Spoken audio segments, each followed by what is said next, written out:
for insight from our deputy political editor, who I'm pleased to say joins us here in the studio. Good Shushannah morning. Walshe is here. Good morning to you. Yeah, let's kick it off, Shush, with Bush. He really came out swinging. He needed to, I guess, huh? He did, and really he's the only candidate that went head-to-head with Donald Trump, and it was throughout the debate. Let's listen.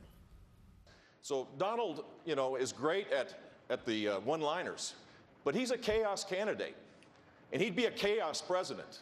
He would not be the commander-in-chief we need to keep our country safe. Jeb doesn't really believe I'm unhinged. He said that very simply because he has failed in this campaign. It's been a total disaster.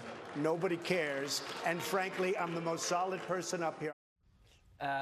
Bush did pretty well, I think. He made an impact. Tell us about Ted Cruz and Marco Rubio. So these candidates really represent two different lanes of the Republican Party, and many people say that they could be the two on top at the very end. But let's listen to this clip.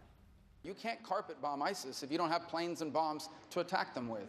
And if we continue those cuts that we're doing now, not to mention additional cuts, we are going to be left with the oldest and the smallest Air Force this country has ever had, and that leaves us less safe. And one of the problems with Marco's foreign policy is he has far too often supported Hillary Clinton and Barack Obama, undermining governments in the Middle East that have helped radical Islamic terrorists. Yeah, so really, as I said, they represent two different parts of the Republican Party, and they really have been going at each other, not just at last night's debate, but throughout this primary process, and recently it's ramped up. Both candidates are trying to stay away from Donald Trump, but going after each other, and this is going to continue, and it's going to be one to watch. Yeah, it seemed like it was very deliberate. I also want to ask you, Trump made that pledge again, not to run as an independent like he did back in September. Does this really matter? Right, we've heard this before, again, right? So in September, he signed a pledge saying that he wouldn't run as a third-party candidate. But recently, he's been sounding like he could run as a third party again. He kept on saying if the party doesn't treat him fairly.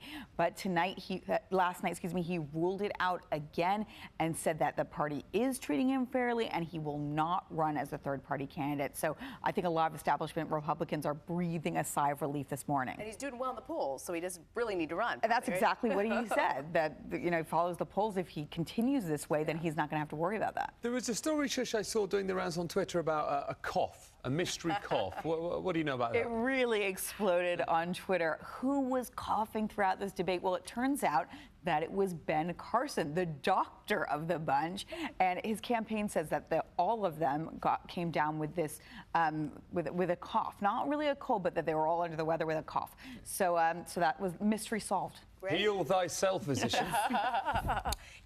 Our viewers said honey, lemon, and tea. And that's the what I tried campaign when trail I had can it. be hard on your system, for sure. Lots of germs floating around there. ABC's Shushannah Walshe, thanks so much, Shush. And we'll get more reaction from Shush and take you live to Las Vegas again in our next half hour.